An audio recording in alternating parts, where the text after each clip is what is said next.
एक तरफ जहां सभी देशों की नजरें भारत के वीटो पावर मिलने पर टिकी हुई थी, वहीं दूसरी तरफ रूस, भारत और चीन ने मिलकर एक बहुत बड़ा खेल कर दिया है। असल में देखें तो अगर रूस को छोड़ दिया जाए तो इटली, जर्मनी और कनाडा जैसे देश भारत को वीटो पावर देने से साफ इनकार कर रहे हैं और उनकी तरफ से यह कोशिश की जा रही है कि भारत को वीटो पावर ना मिल पाए, जबकि उन्हें यह बात मालूम है कि भारत को रोकना उनके बस की बात नहीं है। शुरुआत में तो अमेरिका भी चाह रहा था कि भारत को वीटो पावर ना मिले और उसकी कोशिश भारत को रोकने में ही थी, लेकिन अंत में आते आते अमेरिका ने भी भारत का समर्थन करना शुरू कर दिया। फिलहाल अमेरिका ने वीटो पावर को लेकर भारत का समर्थन करने की शुरुआत की। उसके पहले ही रूस, चीन और भारत ने मिलकर एक बहुत बड़ा खेल कर दिया और भारत के द्वारा उठाया गया यह कदम इतना बड़ा है कि इससे आरआईसी एक्टिव हो चुका है, जिससे यूनाइटेड नेशन के पीछे पड़ने वाले देश अब आरआईसी के पीछे पड़ने लगे हैं। आपको बता दें आखिर में आरआईसी क्या है और वीटो को लेकर रिसेंटली कौन सी ऐसी घटनाएं घटित हुई है जिससे आरआईसी को एक्टिव होना पड़ा, और इस वीडियो में सारी जानकारी हम आपको बताने वाले हैं। लेकिन आगे बढ़ने से पहले इस वीडियो को एक लाइक करके चैनल को जरूर सब्सक्राइब कर लीजिए, क्योंकि यह आपके लिए 1 सेकंड का काम है, लेकिन इससे हमारी काफी बड़ी मदद होती है। दोस्तों, दरअसल इस समय वीटो पावर को लेकर बहुत ज्यादा चर्चा हो रही है और दुनिया भर के कुछ देश कह रहे हैं कि भारत को वीटो पावर मिलनी चाहिए, तो कई देश कह रहे हैं कि भारत को वीटो पावर बिल्कुल भी नहीं मिलनी चाहिए। तो आखिरकार वीटो पावर ऐसी कौन सी चीज है जिसे पाने के लिए भारत पिछले कई सालों से कोशिश कर रहा है और अमेरिका जैसे पश्चिमी देश हरगिज नहीं चाहते कि भारत को वीटो पावर मिले। असल में वीटो पावर का मतलब है कि कोई देश किसी प्रस्ताव को रोक सकता है, भले ही बाकी सभी देश उस प्रस्ताव को रोकने से मना करें। और अभी तक केवल अमेरिका, रूस, चीन, फ्रांस और ब्रिटेन जैसे 5 बड़े देशों के पास ही वीटो पावर है और इसी वजह से अमेरिका और ब्रिटेन जैसे देश अपने आप को सबसे ज्यादा ताकतवर समझते हैं। जब कभी किसी भी देश की परिस्थितियों में उथल पुथल मचती है तो इनको जिन्हें सपोर्ट करना रहता है उनके खिलाफ दूसरे देश पर भी सैंक्शन लगा देते हैं। अब भारत की अर्थव्यवस्था तेजी से बढ़ रही है और देश दुनिया में हमारा भारत एक मजबूत शक्ति के रूप में उभर रहा है, इसलिए भारत यूएनएससी यानी कि यूनाइटेड नेशन सिक्योरिटी काउंसिल में अस्थायी सदस्य बनने की कोशिश काफी समय पहले से कर रहा है, क्योंकि अगर ऐसा होता है तो भारत को भी वीटो पावर मिल जाएगी और भारत को भी महाशक्ति बनने से कोई देश रोक नहीं सकता। लेकिन यहाँ पर ज्यादातर यूरोपियन देश एक साथ इटली, जर्मनी और जापान यह बिल्कुल भी नहीं चाहते हैं कि भारत को वीटो पावर मिले और भारत यूनाइटेड नेशन का सदस्य बने, क्योंकि जर्मनी और जापान दुनिया की तीसरी और 5वीं सबसे बड़ी इकोनॉमी वाले देश हैं, जबकि भारत चौथे नंबर पर आता है। और अगर ऐसे में जर्मनी और जापान की बजाय भारत को यूनाइटेड नेशन का मेंबर बनाया जाता है तो यह बात जर्मनी और जापान को पचने वाली नहीं है, इसलिए भारत की टांगे खींचने में इनके द्वारा कोई भी कसर नहीं छोड़ी जा रही है। आपको पता है हम लोगों को यह बात अच्छे तरीके से भी मालूम चल चुकी है, इसलिए भारत ने वीटो में शामिल होने की बजाय अब वीटो का ही तोड़ निकाल लिया है।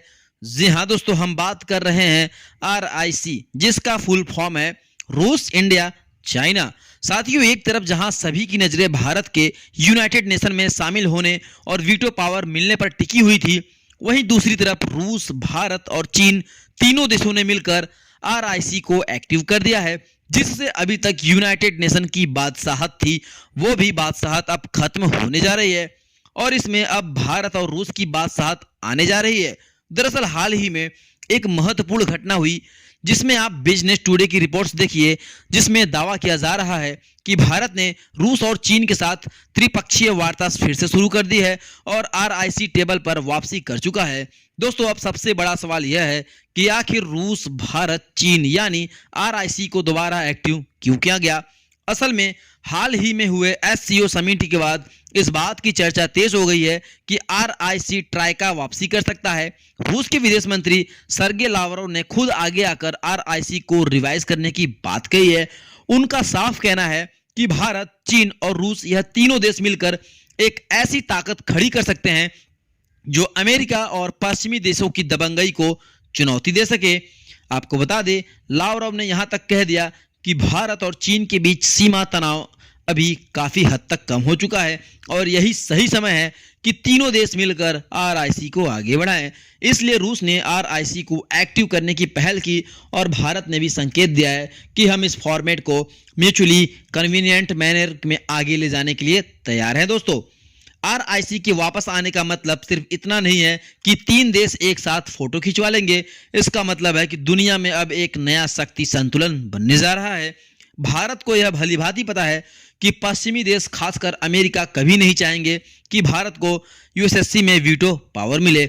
ऐसे में आरआईसी ट्राई का भारत के लिए एक डिप्लोमेटिक मास्टर स्ट्रोक बन सकता है दोस्तों, क्योंकि जब भारत रूस और चीन के साथ खड़ा होगा तो अमेरिका और यूरोपियन यूनियन जैसे देशों पर दबाव अपने आप बढ़ेगा। लेकिन यहाँ एक चुनौती यह भी है दोस्तों, हम सभी जानते हैं कि भारत और चीन के बीच 2020 में गलवान घाटी की घटना ने रिश्तों को कितना खराब किया था। ऐसे में दोनों देशों के बीच भरोसा बहाल करना आसान नहीं होगा।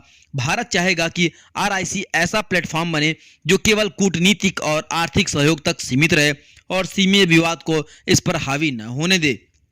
अब सोचिए दोस्तों, अगर भारत, चीन और रूस तीनों एक साथ आए तो इसका असर सिर्फ यूनाइटेड नेशन तक ही सीमित नहीं रहेगा, बल्कि यह global economic system, energy supply chain और सिक्योरिटी अलायंस तक फैल जाएगा। आरआईसी की सबसे बड़ी ताकत यही है कि इसमें दुनिया की सबसे बड़ी जनसंख्या भारत और चीन, सबसे बड़ा ऊर्जा भंडार रूस और सबसे तेजी से बढ़ती अर्थव्यवस्था भारत तीनों शामिल हैं। यानी यह ट्रक अगर सही मायने में एक्टिव हो गया तो दुनिया का आधा से ज्यादा पावर बैलेंस बदल सकता है। इसलिए आपको बता दें कि भारत ने बहुत ही रणनीतिक तरीके से कदम आगे बढ़ाया है। वीटो पावर को सीधे हासिल करने की लड़ाई में उलझने की बजाय अब भारत ने ऐसा रास्ता पकड़ा है जिससे पश्चिमी देशों पर चारों तरफ से दबाव बनेगा और यही असली कूटनीति है। लेकिन यह अब होता हुआ इसलिए दिखाई दे रहा है क्योंकि दुनिया के जो पावर सेंटर्स है वह वाकई में बदल रहे हैं। एक समय था जब बोला जाता था कि अमेरिका के कंट्रोल में यूनाइटेड नेशन है और अमेरिका की ही ऑनरशिप वर्ल्ड बैंक पर है। यहाँ तक कि कंट्रोल आईएमएफ यानी कि इंटरनेशनल मॉनेटरी फंड पर भी है। मतलब आने वाले समय में अमेरिका ही एक ऐसा देश होगा जो कि अपनी मुट्ठी में सभी देशों को लेकर आगे बढ़ेगा।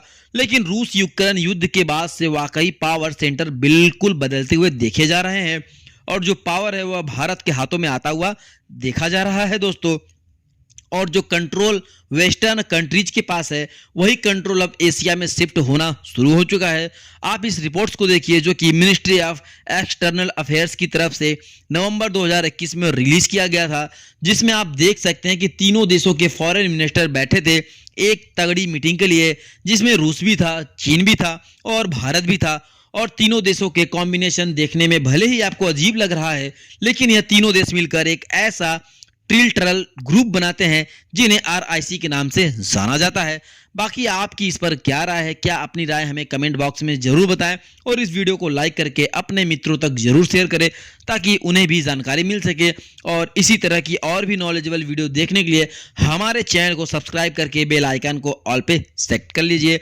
मिलेंगे अगले वीडियो में, तब तक के लिए जय श्री राम।